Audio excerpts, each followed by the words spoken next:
Greetings, kind viewers. I'm Cedar, the forest spirit.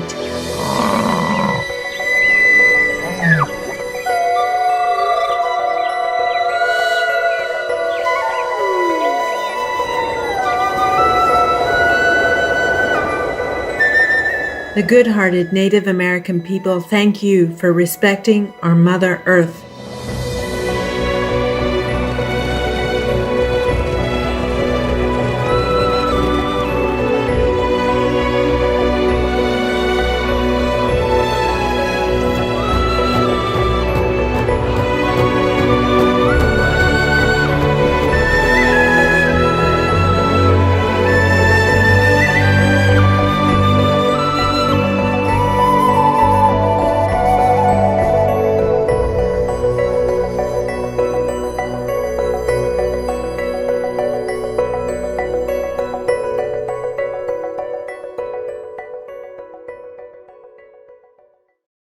Throughout the history of mankind, the divine messages are often shrouded in mystery. Prophets, messiahs, or whichever names you call them, are often persecuted and oppressed, their words obscured. But how do we distinguish the true from the false? To do so, one can only rely on the divine's guidance, and the truth will reveal itself to those who earnestly seek it.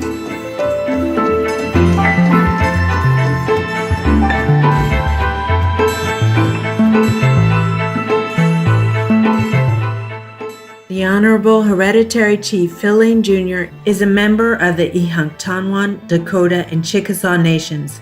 He was formally recognized by elders from across North America as a hereditary chief, owing to his noble lineage of leadership and longtime service to indigenous peoples and greater humanity. In 1982, he founded the Four Worlds International Institute, or FWII, which has become an international leader in the holistic development of indigenous communities. With master's degrees in education and public administration, Chief Lane also served as a university professor and government consultant, among other distinguished positions. He has also produced and/or was featured in award-winning documentaries.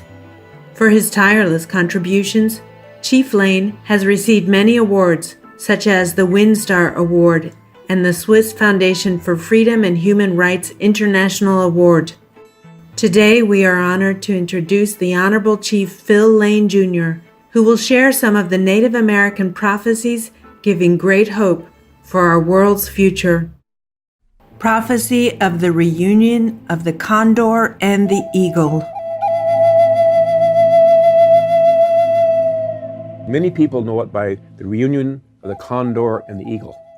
The condor are the relatives to the south, South America, and to the north of the eagle. I traveled to Bolivia in 1970 because of this prophecy, because of my faith in this prophecy.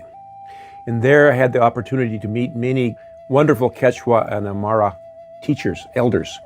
And I had heard and knew about the prophecies on the eagle side. And I'd heard about it, but they began to explain and enhance more to understanding. And so it's actually the reunion of the condor, the quetzal, that's the Central America, and the eagle. What most people don't understand is prior to the arrival of Columbus, we had an incredible civilization across the Americas. And so our prophecies prior to 1492 across the Americas, and explained in different ways, essentially said this: a great spiritual wintertime is coming. And this great spiritual wintertime will last for 500 years, about 500 years. And during this time, you will go through tremendous tests and difficulties as other members of the human family. But if you keep having faith, if you keep praying, then not only will you emerge from that winter time when the spiritual springtime comes, you'll emerge stronger than ever. And so this prophecy, in fact, was, as you know, it happened. The winter time came. And so we knew in 1992 would be a huge turning point, but there were signs on the way. One of the prophecies says When the time comes to begin to arise, you shall see an eagle fly to the moon and land. Of course, 1969, the spaceship called the Eagle landed on the moon, and the very first words transmitted to Mother Earth, to the human family, was, "The Eagle has landed." So we knew our time had come. The winter time was over. The time of preparation had been finished, and we were ready to begin to arise.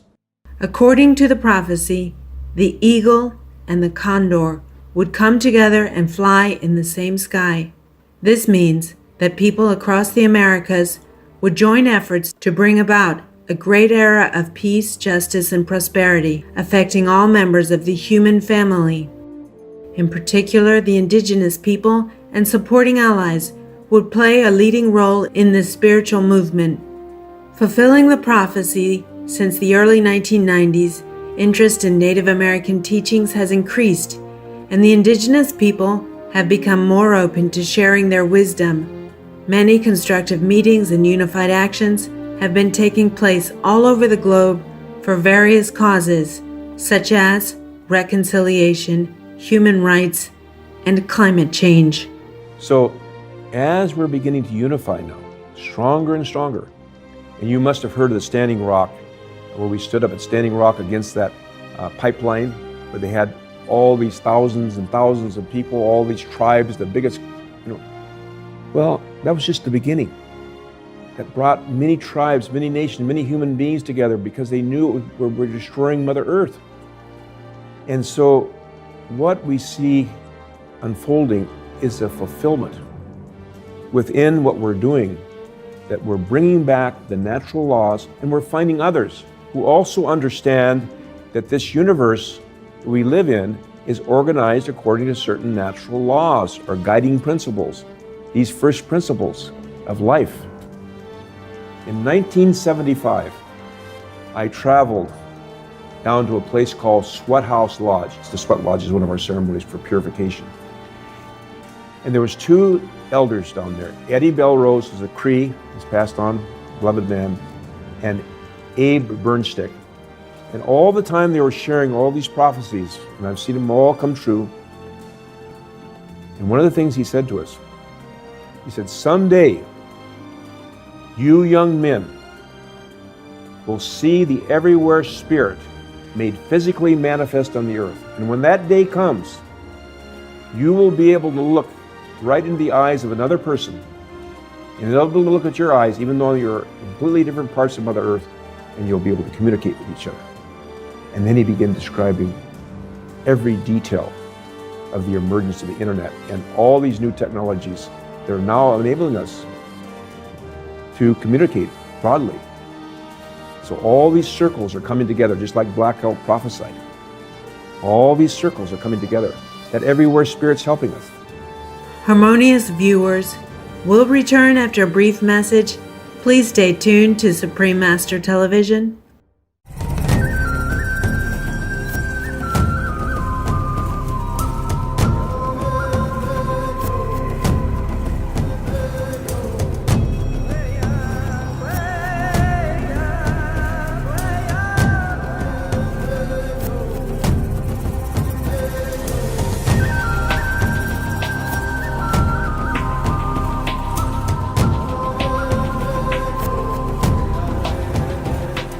Understanding viewers, welcome back to our program.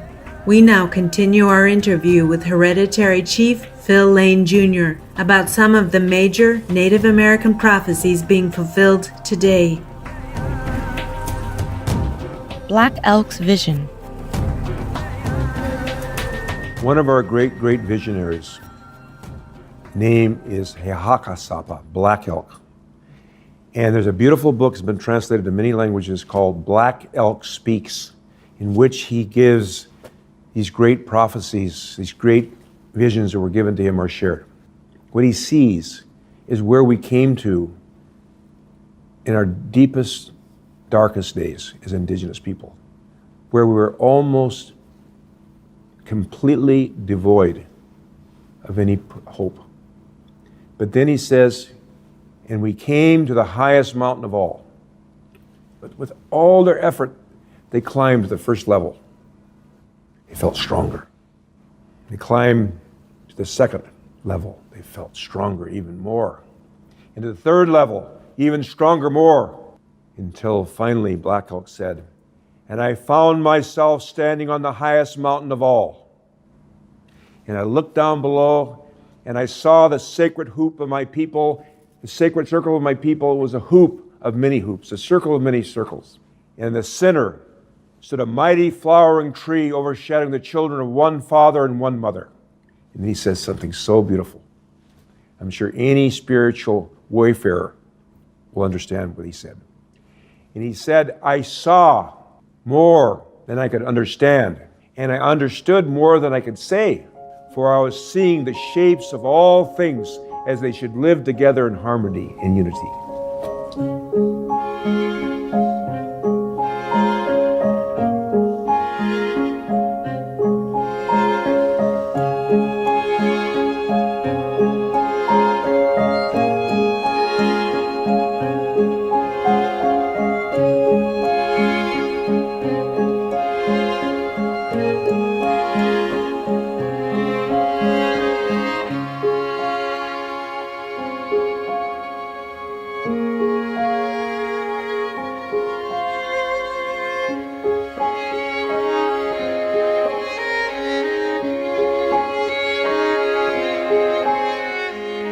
As Black Elk's prophecy continues, we find a vision not only of peaceful harmony, but also a promise of receiving the key of enlightenment. And then I turned to the east, and two men were coming, and between them rose a daybreak star, with four blossoms, red, yellow, black, and white. And they said, "With this herb of understanding, you shall have power over all things." And I took it and dropped it upon the earth, and where it fell, there was no more darkness. So that sacred prophecy has played a huge part in my life.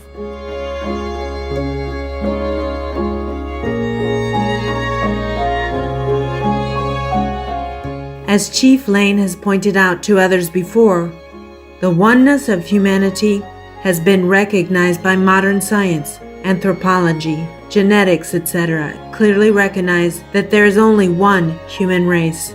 Scientists have found that all people on Earth share a common ancestor from only 3,400 years ago, and that all human beings are 99.9% identical in their genetic makeup.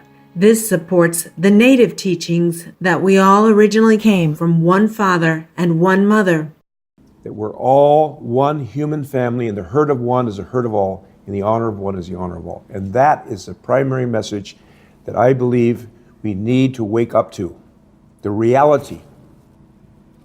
Because until we do that, we're separate, but we're really one. We're awakening to that spiritual reality right as we speak, everywhere, all at once, on Mother Earth. Another prophecy that's so important is that at this time, that we would meet other human beings from everywhere in the four directions. And together we would come together in a good way, in a principle-centered manner. And we'd come together and there would be world peace. And that is where we're moving towards.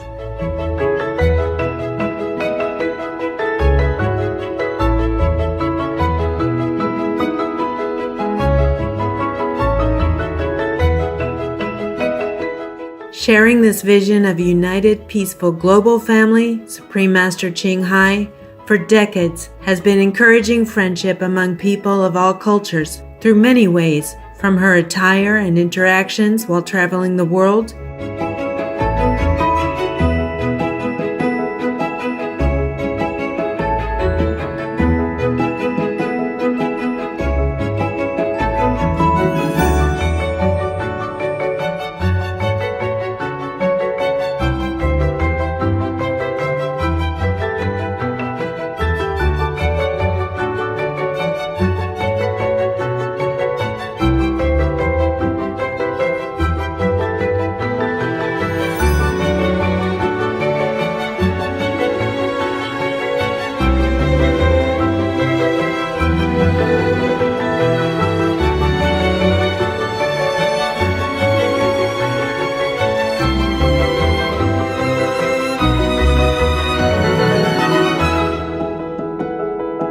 to her guidance of Supreme Master Television's multicultural programming.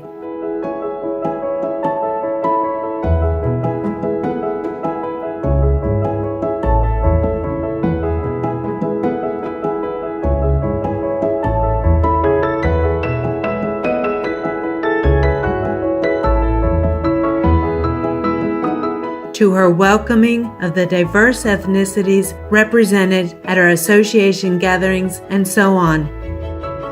I'm so happy to see you. Black, white, yellow, and red, whatever.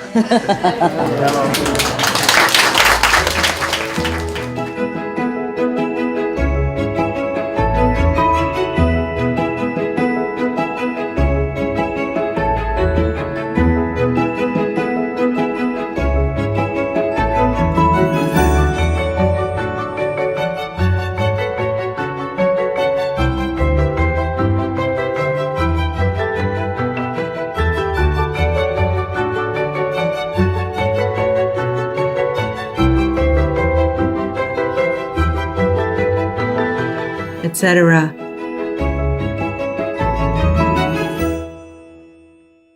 It is an illusion that we are many. After enlightenment, you see, we are all one. There's only one spirit, one unity, one great being in all of us.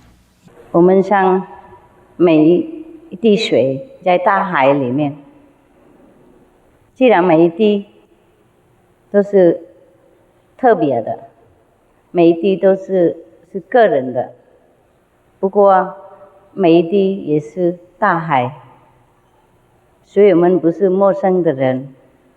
You want to see what God looks like? Okay, you look at your behind, your front, your neighbor, right and left. That's what God looks like.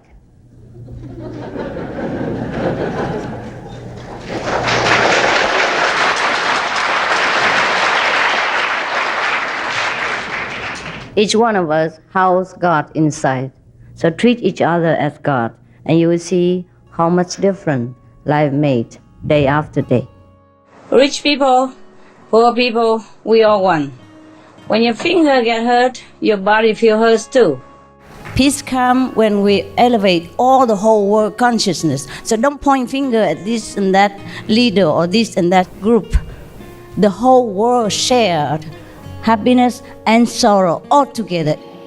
I mean, we are all to be blamed and we are all to be cherished. We are all to be respected and we are all to be loved. We all share this home together.